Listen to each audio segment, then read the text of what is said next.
O que é casamento?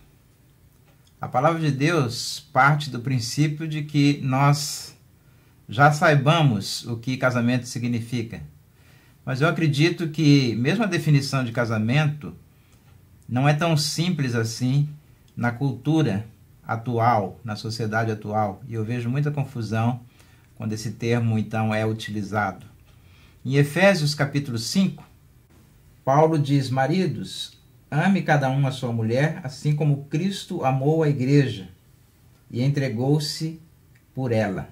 Da mesma forma, os maridos devem amar cada um a sua mulher como a seu próprio corpo. Quem ama a sua mulher, ama a si mesmo. Isso é casamento, né? Além do mais, ninguém jamais odiou o seu próprio corpo. Antes o alimenta e dele cuida, como também Cristo faz com a igreja. No verso 31, ainda de Efésios capítulo 5, ele diz: por essa razão o homem deixará pai e mãe e se unirá à sua mulher, e os dois serão uma só carne. Eu creio que aqui a gente tem não somente uma definição de casamento, mas a gente tem assim muitos princípios e muita instrução, não é? E veja bem, a intimidade é grande demais, né? A questão é, e a questão que a gente vai debater aqui hoje à noite, né? É sexo antes do casamento. É uma pergunta que geralmente as pessoas fazem, né? Mas eu acredito que até mesmo a colocação dessa frase, sexo antes do casamento, não traduz exatamente a preocupação, né? Eu acredito que a frase correta seria: sexo sem casamento é pecado? Sexo sem casamento é pecado, dada a definição, né, que a gente vai apresentar aqui hoje de casamento, né? Eu acho que esse texto que você colocou, né, já de introdução, ele fala tudo, né? Ele fala bastante, muito profundo, e ele define realmente coisas essenciais do casamento, né? Uma das coisas que eu acho profundas ali do que ele fala de quando você ama a sua esposa, você ama a si mesmo, ele já está ali revelando o grau de união que existe, né? O grau de cumplicidade, o grau de ela sou eu sou ela, né? O grau de compromisso, o grau de participação. Esse é o alvo do casamento, os dois serão uma só carne, né? Aí, no ponto de vista de Deus, a sexualidade, ela não é desassociada do casamento, ela é intrinsecamente junta, intrinsecamente fazem parte uma da outra. Tanto é que é curioso, né, que Paulo, escrevendo aos Coríntios e falando sobre prostituição, ele não recomenda a prostituição, ele condena a prostituição, dizendo: vocês não sabem que aquele que se une a uma meretriz, a uma prostituta, se faz uma só carne com ela? Por quê? Porque ele entendia a sexualidade intrinsecamente ligada ao se tornar uma só carne, ao casamento, que se tornar-se uma só carne é um processo, né? Você está tendo intimidade com quem, né? Por quê? Por que esse grau de intimidade, né? Onde você está se tornando um só, existe tanta coisa envolvida, e por que você está fazendo isso? Exato. Né? Qual o significado então disso? Então, para ele, as duas coisas caminham juntas, né? Devem caminhar juntas. Né? Sexo e casamento não são desassociáveis. Mas na nossa cultura, o pecado trouxe uma ruptura, né? O pecado trouxe uma desassociação, e nós temos, então, as consequências disso na nossa sociedade, dessa ruptura que a palavra de Deus não corrobora, né? A gente teve, então, o curso de casais, né? No sábado passado aqui na igreja. E você falou durante a palestra sobre exatamente esses assuntos, esse tema, né? E nós estamos então hoje relembrando, digamos, até alguns tópicos que foram apresentados. E o primeiro deles é exatamente a definição do que é casamento. Vamos dar uma escutada então? Sim. O que foi? A essência não muda, o casamento vai ser sempre o que ele é. E o que é o casamento então? Desde o princípio. E Jesus falou que a nossa referência é o princípio, né? Quando perguntaram para ele de divórcio, ele falou: não foi assim desde o princípio. Significando que o princípio, como foi, é que é o padrão, né? E como foi no princípio, quando Deus criou o homem e depois criou a mulher. E a Bíblia diz que, então, deixará o homem, o seu pai e sua mãe, unir-se-á a sua mulher, e serão os dois uma só carne. Não é? Vocês não veem três coisas aí nesse simples texto, né, da palavra de Deus? Por isso, deixará o homem, o seu pai e a sua mãe, é a decisão consciente, a mesma que Rebeca teve quando deixou pai e mãe para ir lá para a terra de Canaã, encontrar-se com Isaac. É uma decisão. Casamento é decisão, é uma decisão que você toma, é uma decisão pela qual você é responsável. Esse texto aqui está responsabilizando aqueles que tomaram decisões, não é? Unir-se-á a sua mulher é compromisso. É um compromisso, é uma aliança. Malaquias chama de aliança, né? A aliança que você tem com a mulher da sua mocidade, é um pacto, uma aliança. Então, casamento é o quê? Decisão consciente. Casamento é aliança ou compromisso. E serão os dois uma só carne, é amor. Porque Paulo diz que tornar-se uma só carne é amor, porque ele diz no contexto de maridos, amem as suas esposas, e ele diz no contexto de que ninguém jamais feriu a sua própria carne. Então, quando você se torna uma só carne, você não vai, então, prejudicar, ferir, não é? Você não vai trazer ferimento. Por quê? Porque você ama.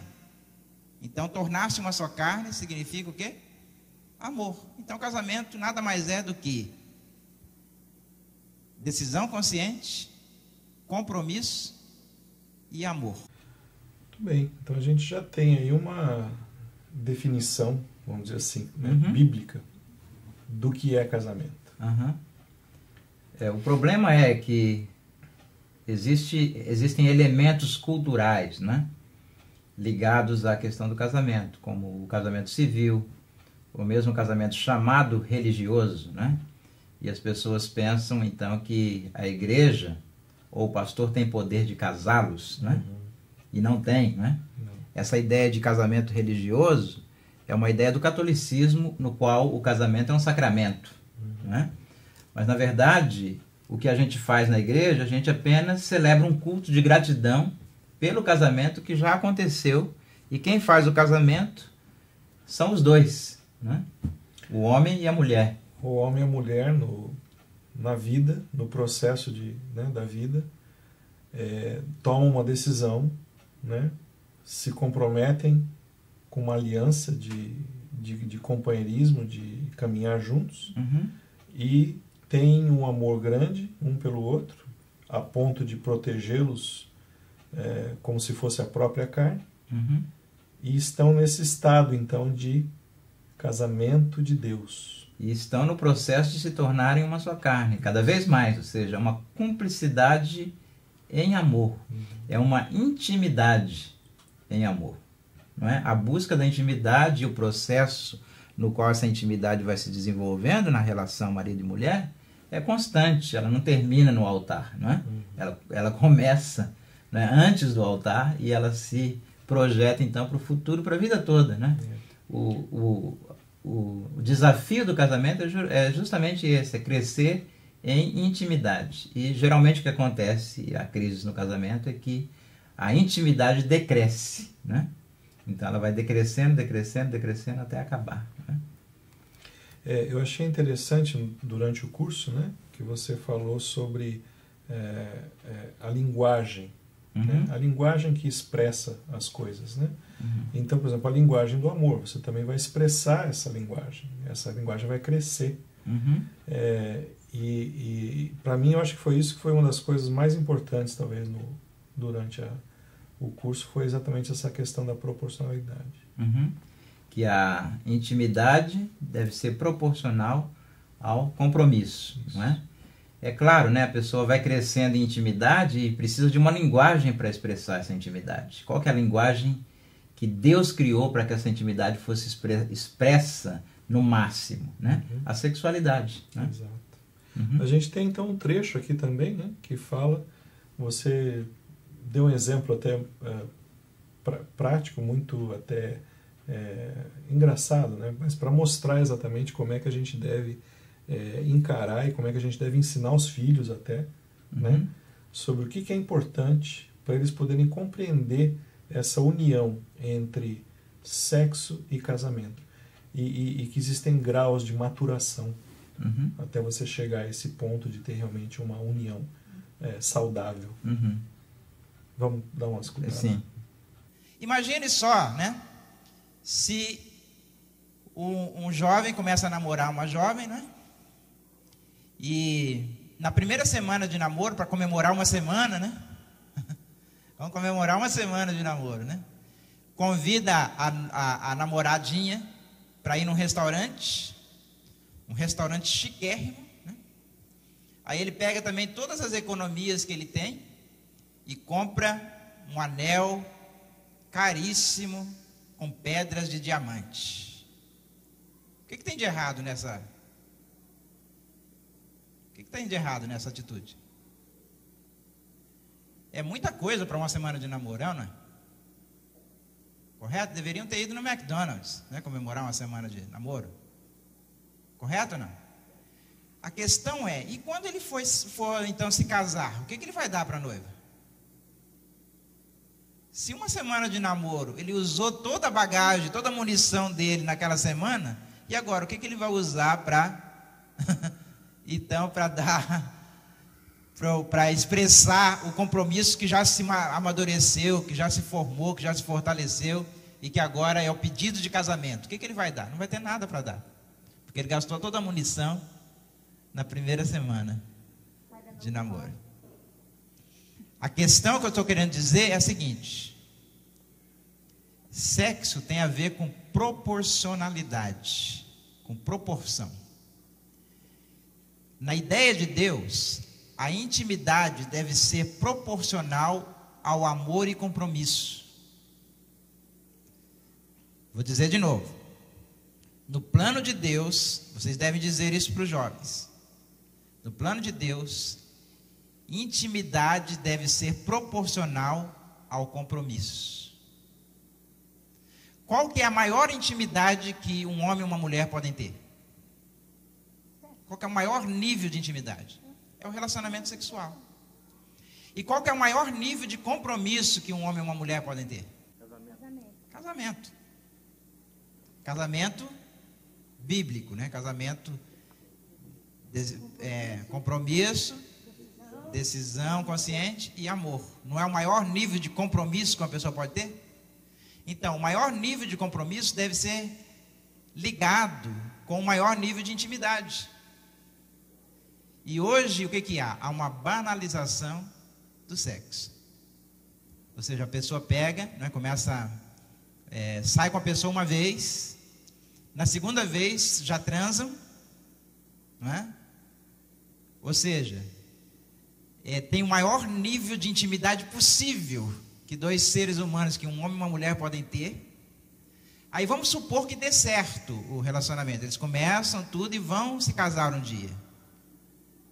Eles não vão ter mais, depois que se formar o compromisso maduro, uma linguagem, uma expressão de intimidade para expressar aquele nível de compromisso mais, porque já gastaram no primeiro encontro.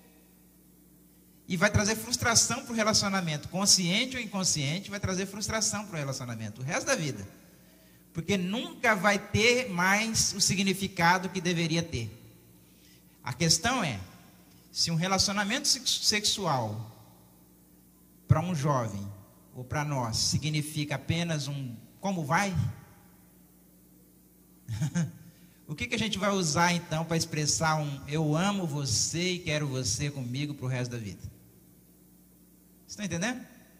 Que é uma questão de proporção, de proporções invertidas. É esse princípio que deveria ter sido explicado na nossa geração, e é esse princípio que a gente deve ensinar para os nossos jovens. Por quê? Porque se a gente falar só de papel, casamento, e eles entendendo que é o contrato, né? Não adianta nada. A gente tem que ensinar que no plano de Deus, a intimidade deve ser proporcional ao compromisso. Então, Eu penso que tem muito material aí, né, para ser trabalhado, né? Mas é isso, a questão que falta hoje, na verdade, é entender essa proporcionalidade, né? E as pessoas estão muitas vezes vazias e frustradas nos seus relacionamentos porque falta uma linguagem para expressar, e ela já foi usada de maneira tão vulgar e tão corriqueira e com múltiplas pessoas, né? Eu poderia dar outros exemplos aqui, né? Uma mulher, por exemplo, né, que recebe do namorado ou do marido, né, um anel de brilhantes, ela vai ficar muito, muito feliz, né? E não só pelo anel em si, mas por aquilo que ele simboliza. Até o dia em que ela descobre de que ela não foi a única que ganhou o anel de brilhantes. A prima dele já ganhou, a tia já ganhou, a mãe, aí perde o significado porque ela pensava que era exclusivo, né? Então... ela descobriu que ela casou com um cara que adora dar anel para todo mundo. Exato, Então, perdeu a linguagem que deveria expressar, na verdade, a intimidade maior e o compromisso maior e também a exclusividade, né, com o qual Deus criou o sexo. Agora, outro ponto importante é que foi tocado ali, né, que a gente passa para os jovens e essa é uma tradição que acaba obscurecendo alguns aspectos importantes e fundamentais, que é o papel, que é o contrato. E eu sei que você já falou sobre isso, que o contrato é bom, ele é uma proteção, mas valorizar demais o contrato acaba gerando uma banalização daquilo que é essencial. E que bom que eu usei a palavra banalização, porque o exemplo que você dá é exatamente da casca da banana. Exato. O exemplo da casca da banana é que a gente não come a casca da banana, a gente come a banana, né? Entretanto, a gente não compraria bananas no mercado, por exemplo, se todas elas estivessem ali espalhadas em cima da banca, sem as cascas, porque a casca serve para proteger, né? E historicamente, o contrato, e na tradição judaico-cristã, né, principalmente no Antigo Testamento, a tradição judaica, portanto, haviam 3 fases do casamento, vamos dizer assim, né? Havia o eruzim, que é quase equivalente ao nosso noivado, né? Mas que havia também a questão do dote, não é? Do pagamento do dote, do acordo que existia entre as famílias ali, né? Porque casamento era uma questão entre famílias. E também, não é? Ele era mais sério, porque uma vez que você passava pelo eruzim, e você não estava ainda morando com a pessoa, morando na mesma casa, tendo intimidade sexual ainda, não é? Você já precisaria de um divórcio se você quisesse voltar atrás no eruzim. Porque já tinha um início de compromisso. Exatamente. Que deveria crescer até o ápice. É o caso de Maria, né? Mãe de Jesus, que a Bíblia diz que ela já estava prometida em casamento a José, ou seja, eles tinham passado pelo eruzim. Mas depois haveria também o nissuim, que é a cerimônia em si, era uma cerimônia, né? Que teve várias nuances de aperfeiçoamento na medida em que o tempo passava, e não vale a pena a gente descrever ele aqui nesse contexto, eu já fiz isso no curso. Né? Mas é o casamento mesmo, é quando o homem e a mulher passam então a ter uma vida comum. Exatamente. E a partir desse nissuim, né? Porque o nissuim era a cerimônia, Isso. na verdade, né? A cerimônia e a dramatização então da união, né? E também tinha o contrato papel, que ele chamava de ketubá, né? Então, o que prescrevia aquele papel, né? Prescrevia o valor do dote, né? Ou a promessa do dote. Ou a promessa, exato, conforme foi aperfeiçoando historicamente, né? O dote não era mais dado à vista, ele era colocado apenas na propriedade, no lavrado, né? Em ata, vamos dizer assim, no ketubá. Era colocado, então, um penhor na propriedade do homem, né? E de que ele deveria pagar, então, aquele dote caso ele se divorciasse da mulher. Então, historicamente, era uma proteção. Hoje, o contrato, ele nem proteção é mais, né? Na Inglaterra, por exemplo, né? Se a pessoa quer se divorciar e não tem nenhum conflito, não tem nenhuma repartição de bens que seja questionável, ele simplesmente compra um formulário, né? No mercado e preenche o formulário e envia. A pelo correio mesmo, e depois vem então o divórcio, né? O Estado aceita o formulário, lavra, põe no livro e tá feito o contrato de casamento. Exato. Agora tem a sua importância, a gente precisa, né? O contrato não é apenas o contrato. Eu acredito que no relacionamento, é claro que precisa ter essas coisas internas, como o compromisso, o amor, a decisão consciente, mas deve haver um marco histórico, né? O marco cronológico, né, da decisão, né? Para não deixar então as pessoas confusas e sem um trilho no qual caminhar, né? Mas na minha experiência pastoral, o que eu vejo muitas vezes no contexto de igreja evangélica é uma preocupação excessiva com esse contrato e uma despreocupação com a essência, de maneira que há muitos casos, né, de pessoas que, tendo o contrato, não tem intimidade nenhuma, não tem cumplicidade nenhuma no casamento, entendeu? Não há amor, não há esse cuidado de que a outra carne é dele também, portanto ele não vai machucar, vai proteger. Não há respeito. Né? Às vezes eu já vi, né, comentários, né, de mulheres em relação aos seus maridos que caracteriza que elas estão com os seus maridos apenas por uma questão de conveniência ou de costume. Entretanto, a igreja não tem nenhum escândalo, não se escandaliza com essa situação, né? Ou seja, a pessoa não é colocada no banco, né, e tirada do louvor porque ela está vivendo uma situação assim de falta de dar essência. Mas se faltar o papel, mesmo que haja essência, aí a igreja se posiciona de uma forma legalista, porque a igreja evangélica, infelizmente, né, vive de aparência. Você falou sobre isso também no curso, né? Nós temos o áudio aqui e o vídeo sobre como que o pastor deveria se comportar.